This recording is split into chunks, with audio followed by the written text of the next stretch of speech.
Hey, ChaosWest people, we're now ready to perform our next talk, handed in by Freedom of Press. Three amazing people will explain everything you want to know about that, and I will just hand over to Freddie. Thank you very much. Go ahead. Go ahead. Good afternoon. Thank you for coming. I am just going to quickly introduce two of our amazing hackers, Loic Dacary and Eric Hartschweiker. They will be talking about SecureDrop. SecureDrop is a software platform that is maintained by Freedom of the Press Foundation.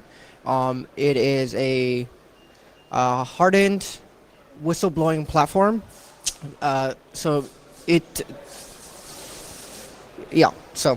we'll be talking about whistleblowing and just the project. So I will hand it off to them. Cool. So this is going to be more of a high-level talk on SecureDrop and its architecture and its use cases. And at the end, we'll have a Q&A session where you can ask us implementation questions about how we made certain decisions, what the threat model is, and whatnot. So we'll start off with something a bit more high-level. Cool. So yeah, what you'll leave with is we're going to explain sort of the basics of what journalists have to deal with and how sources have to try to keep themselves anonymous in the modern world when it comes to leaking documents or even just anonymously submitting tips to journalists.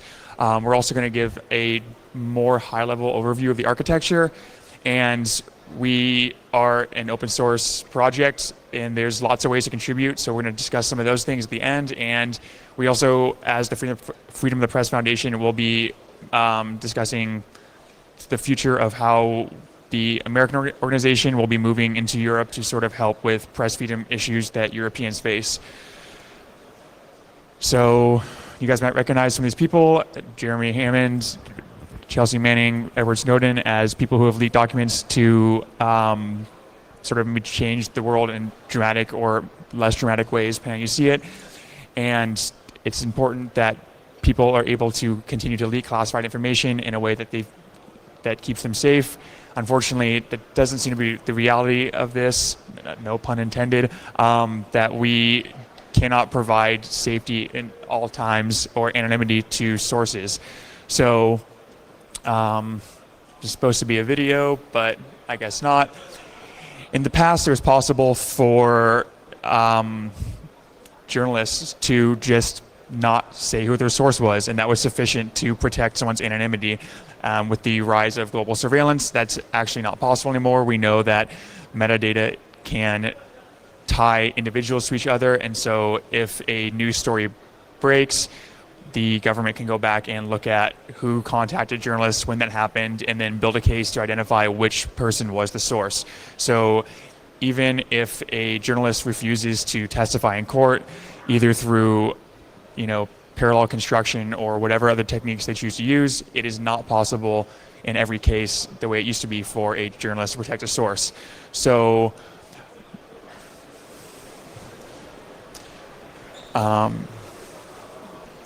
oh man. Anyways, these slides are out of order. What I was getting at is SecureDrop restores the possibility for journalists to do through non-compliance something to protect the anonymity of their sources. So we have an architecture that primarily relies on using the Tor network to anonymize metadata, and we encrypt the data as it transits to and from the servers and on the servers, and we aim to minimize anything we log on the servers, such as Apache access logs or timestamps on files on the file system, or to not log user IDs and whatnot. And we know this is a problem because we've seen current government administrations do make active efforts to de-anonymize sources and to go through records and to do sort of active spying on news organizations.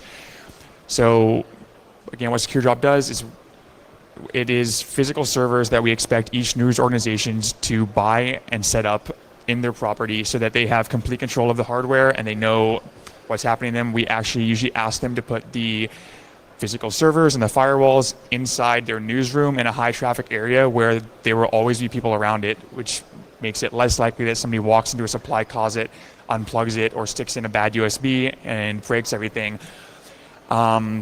This also is very important because if you, say, used Amazon and tossed your stuff in the cloud, you would now have all of your encryption keys in the cloud. You would know that somebody could steal your onion address private key. Somebody could look at the network traffic unencrypted, or they could just grab the entire hard drive out of there, and you as a administrator of a SecureDrop instance would not know that happened.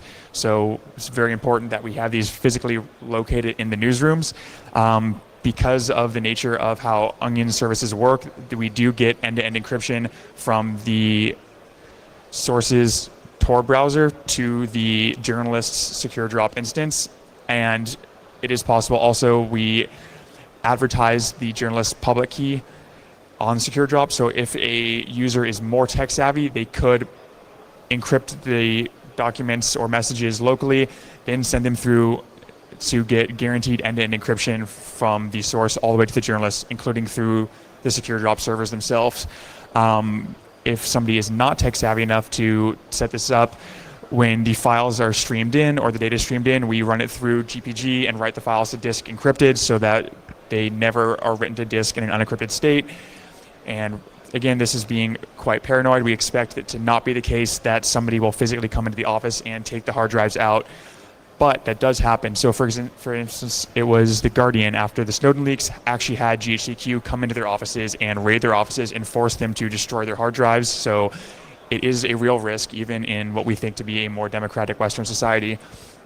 Again, as mentioned, through using Tor and being careful what we log and not using, usernames that users can choose themselves and assigning them random usernames, we minimize the possibility that metadata will de-anonymize them, even if the documents themselves would not. And this is all, again, wrapped on top of a relatively hardened Linux installation. So we take base Ubuntu and we install a whole bunch of packages to help minimize the possibility that it gets hacked. So one of the big ones we use GR security and PAX control to try to restrict the processes themselves, so that if somebody is able to get a small amount of exploit, we limit the damage or possibly keep it isolated to just a single process. And another thing we think is very important about building secure software is being free, libre, open source, so that you yourself could take this and you can modify it if you believe you have more expertise than we do. We also have It's a bug bounty program, so you can look at the source code, you can set SecureDrop up yourself in a virtual machine, you can test it, you can exploit it if you think you can, and we will work with you to make changes to help ensure other people's security. And a brief history of SecureDrop, how it came into existence also. It was started by the late Aaron Swartz in 2012 with Kevin Poulsen from Wired, yep. And there was a project they worked on together, and it was first installed back then with only a single news organization. It was released under the AGPL license, and it's currently maintained by 9 of us, plus various members of the community, former contributors, you come back, former employees from the FPF sometimes come back, and maybe we have hackathons some weekends, and so there actually are possibly another 100 contributors we could put up there, but this is the core team, and these 2 guys down here who were all on stage a second ago are also major contributors to this. So, man, these are definitely out of order. Anyways, way back when, the New Yorker was the first news organization to install this, and now we have something like 80 installations of it. We have a whole bunch in the US, a handful have started appearing in Europe. In Germany, Heise is the only news organization in Germany that has a SecureDrop instance, and we're hoping to expand that and get more news organizations using this, because we really do believe it's one of very few number of tools that can actually protect sources who are engaging in whistleblowing. So this goes back to another problem. So this is a very technical, very hackery, Linuxy fun project, but the average person working for a government agency might not have the ability to just spontaneously stumble across this. So we encourage news organizations to advertise this themselves through different ways. So sometimes it's simple on oh man, bad formatting. Anyways, you can see down here it says SecureDrop on the bottom. It's the front page of their newspaper. They list a link to their Onion address a list to their landing page, which explains how to download Tor browser, how to find, verify it, how to get the Onion address in there, and why it needs to be used the way it is. It also usually lists their public key. Yeah, bad formatting. Sometimes also they will take out ads in the physical papers, or they'll put ads on social media. And again, this is the intercept. This is their main page. They have a link to become a source down in the bottom. And this is an example landing page explaining how to get Tor browser, how SecureDrop works, and sometimes we'll even link to maybe documentation about the basics of using it, or they'll have some screenshots showing them what to expect before they really get into this process. And one thing that's important about this is the idea of maybe call it herd immunity. So if you have one source and that is the only person using Tor in a given city, it's pretty obvious that if a leak comes out of that city and it went to SecureDrop, it happened from that one person. So it actually is very important that all of you using, Reddit or whatever, Stack Overflow, actually use Tor browser for this, because your traffic hides other people's traffic. And so the more people who use Tor daily, the less likely it is that somebody who's using Tor for something like leaking or has a very strong need for anonymity, it's less likely they'll get caught. So very much encourage you to use Tor day to day if you can. So now a little bit more into how SecureDrop actually works. So we start off setting up a server behind a firewall in a news organization, and this server only runs as an Onion service. The firewall blocks off all incoming traffic, and we expect a source to connect to it through the network. The source will take some documents or some messages, and they'll land on the page. They will see this is roughly what the landing page looks like these days, and they have the opportunity to submit documents. They will be assigned a random code name. This code name will allow them to log back in the future, and it moves to the Tor network with end-to-end encryption through Onion services to the SecureDrop server. The SecureDrop server encrypts them with PGP and then stashes them for later and notifies the journalists.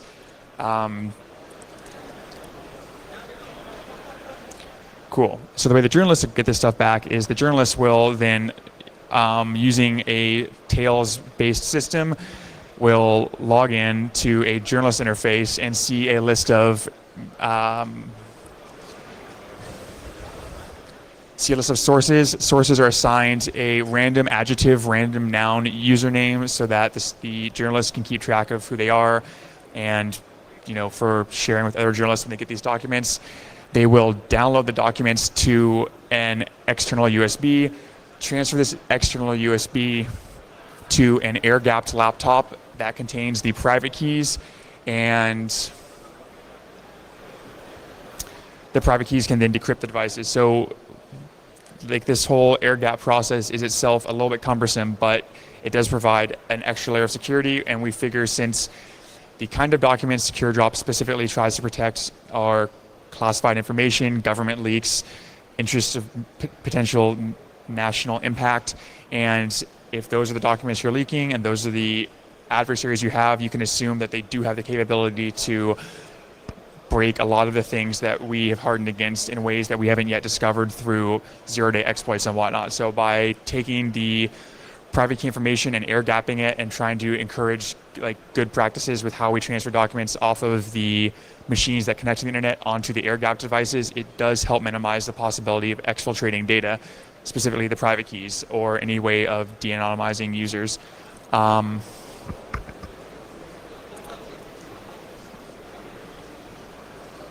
Yep, we covered all that.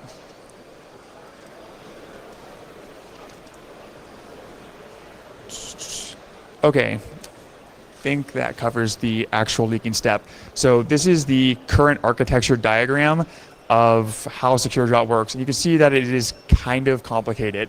So again, a source up in the top left will leak the document down to the application servers. The application server is monitored by a monitoring server that does OSSec checks against it for integrity to try to alert administrators and journalists if there's been a breach. Then the journalist downloads it again back to the Tor network using another Onion service, puts it on USB, transfers it to the offline air-gapped thing, and then from there we'll work on publishing it if they've verified the documents are something worth investigating. So this is kind of messy, and it's something we're trying to work on in the future. We do have a lot of work of going into this for switching to cubes. So if cubes interest you, we have a lot of work on that, and some of the guys down the front can talk to you about this after the presentation. Yes, again, how you can help. So one thing that has been really important the last year is Loic has been the spearhead on localizing SecureDrop. So from 2012 until about maybe midway through this year, we only had English as the single language. Now we have fully translated Arabic, German, Norwegian, French, Chinese. What else? Okay, I don't think Spanish. Yeah, there's a lot. And we have partial translations for a lot of these. This is actually one of the easiest ways to contribute. There's a very nice web interface, and you can just go in, and if you speak any languages besides English, we'll present you a string. It will say like, hello, welcome to SecureDrop, and then you just type in the exact same string in your native language. It's extremely simple, and it's,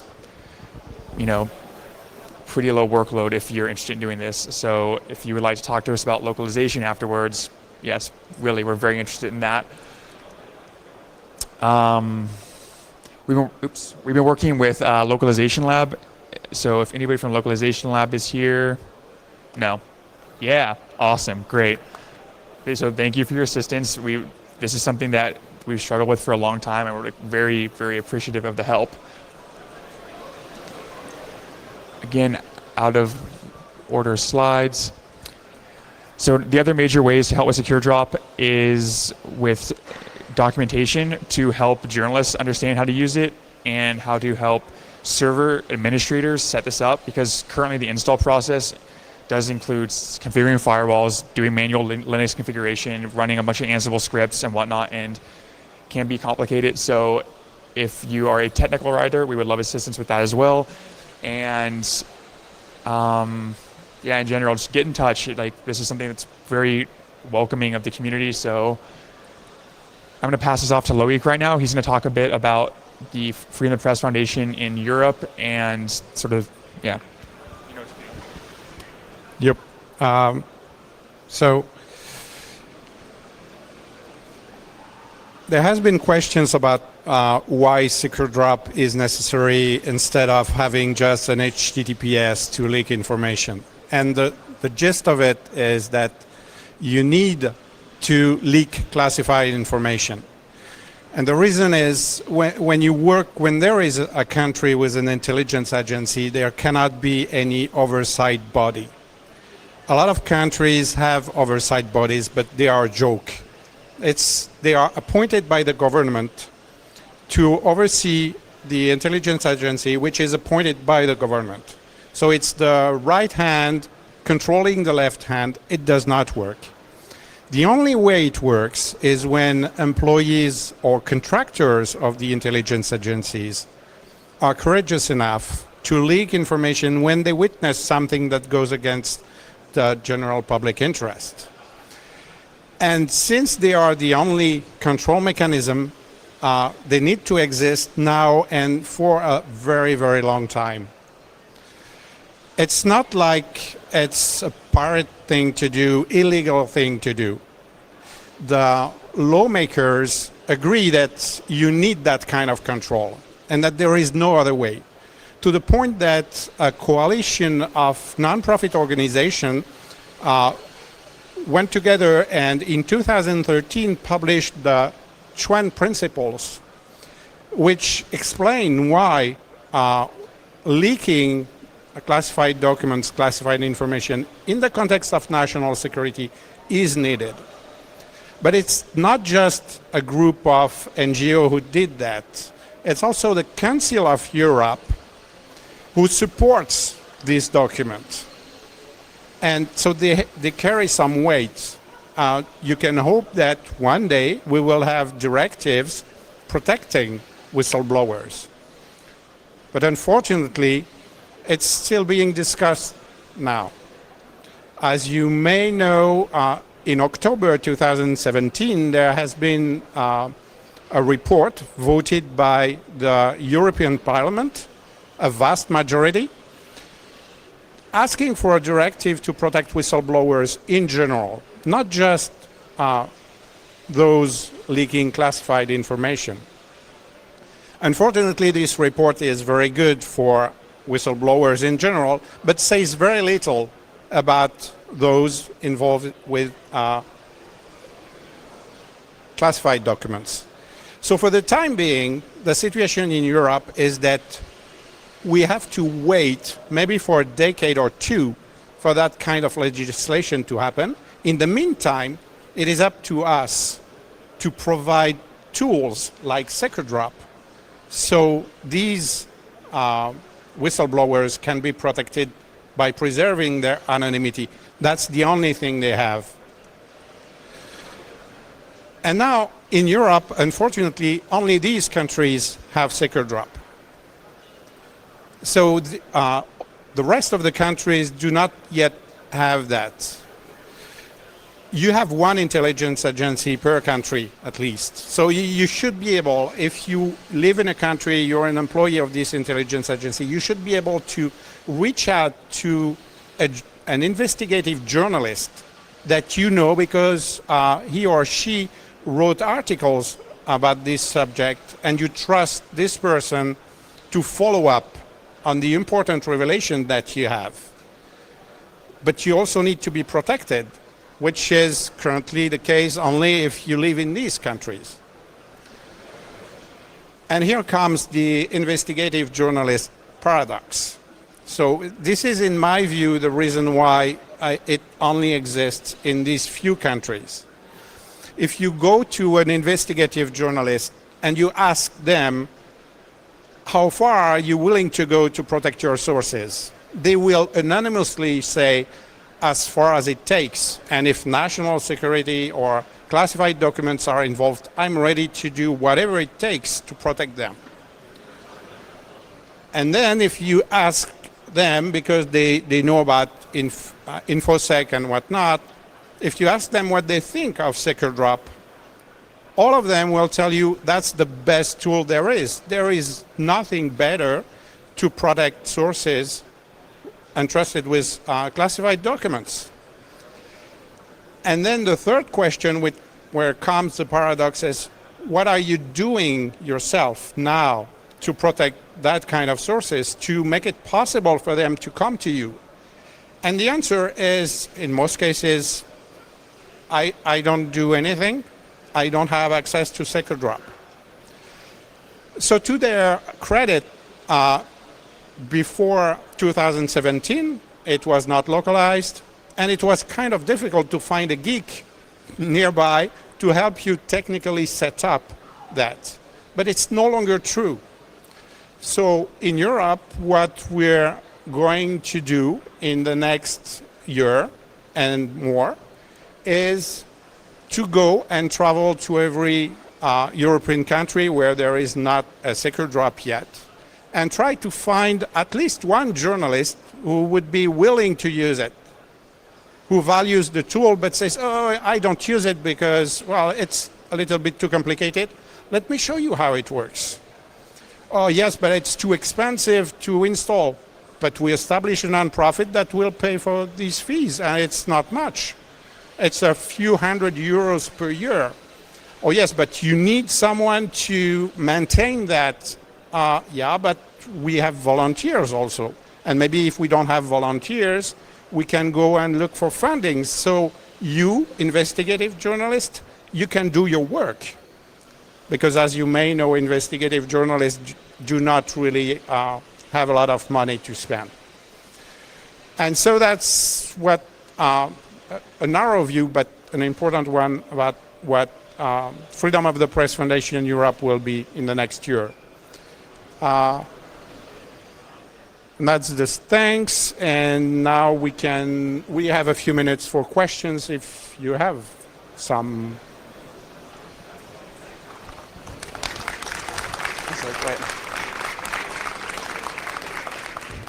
And contact information for all of us. If you're lazy, you can just scan the QR codes. Also, especially looking forward to technical questions, because that's what I would really like to talk about, but whatever you guys are interested in. Anyone? Oh, wait, hang on. So the question was, how does the air gapping look like? It is so we recommend you take like a, ThinkPad or something like that, remove all the physical speakers and the webcam and things like that. But the private keys are an encrypted Tails live distro. So when you want to decrypt documents, you move them from the journalist interface into what we call the secure viewing station. And then you have the private key there that will be able to decrypt the documents. So even if in that whole big model, even if any part of that is exploited, you still have your private keys like on an encrypted disk. So that's one of the things that we do.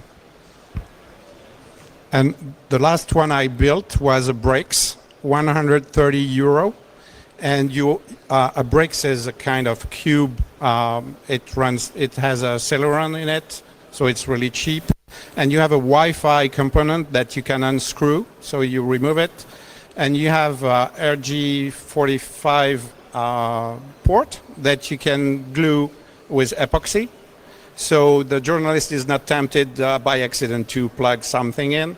And then you make it air gap. It has audio, but it does not have speakers. So you do not need to remove the speakers. It has audio input and output.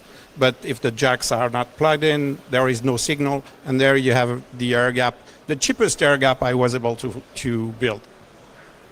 So we do have one problem with the air gap, is that the current instructions tell a journalist to reuse the same USB for transferring documents multiple times, which is problematic, and we know that. And ideally, the best way to do it would be to actually burn CDs and move them one way only, because you could write once and you couldn't get information back off.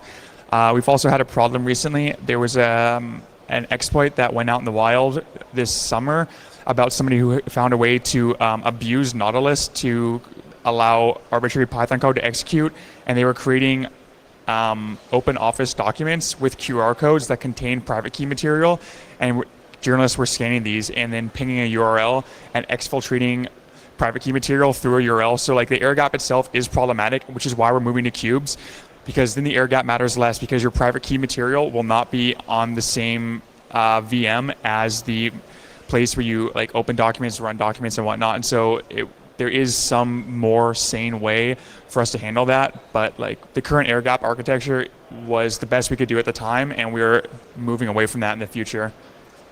Does that sufficiently answer your question?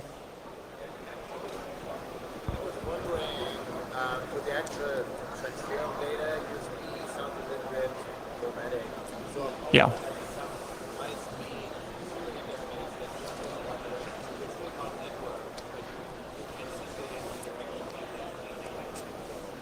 Yes. So his question was, why do we not use a one-way high-speed serial interface to transfer data, because of the problems we just mentioned with USBs? And we think realistically that isn't a way to solve it in the future, but I think when this first happened, it was one or two people working on the project and pushing this out to journalists who had to maintain it themselves, their actual instances, and I think that would be overly complicated, and once you get too complicated, you actually get worse security properties because somebody will make a mistake because of the complexity. And I believe that was why the decision was made like a long time ago. But yeah, next question. Saw someone. Yep.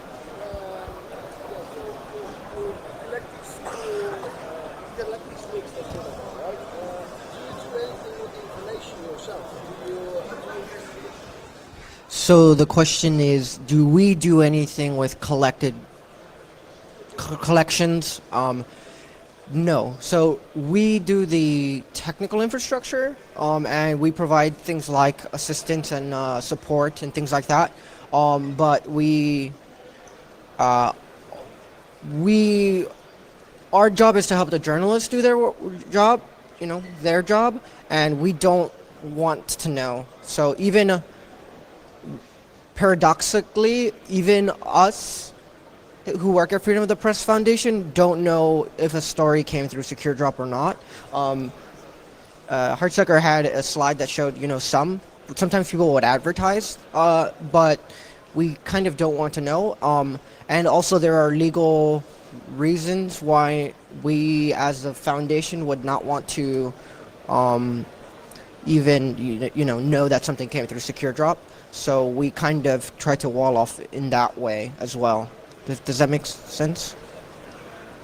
Yeah. I mean, the thing too is we actually don't have access to any of the servers running SecureDrop. What we do is we find an admin at a given news organization and we work with them and help them install it, but we never have access to any of the SecureDrop instances ourselves. So we actually could not get the documents if we wanted to, which we see as very advantageous because then that would cause us to be the single point of failure in a decentralized network of many SecureDrop instances running on their own. So even if we wanted to, we definitely cannot get the documents. Small follow-up question then. What about maybe pairing up with the Internet Archive? So the question was, why do we not pair up with the Internet Archive? Yeah, if you don't want it to be a single point of failure, totally agree. It's cool for one individual news agency to get information, but it's better for large, that everybody else can access this information. Yeah. I'm sorry. Please repeat. It's me, the stage Yeah. manager. Yo. Do you want us to repeat his question or? Yes, please repeat the question. Actually, do you just want to give him your mic? That might be faster. My question is, Thanks. have you thought of maybe pairing up with a large institution that collects this information so that all of the press has access to it, so that we don't get one press that tells the story which might then be biased? Like, for example, the Internet Archive, that it tries to stay neutral on all causes. Do you want to? Sort of. I mean,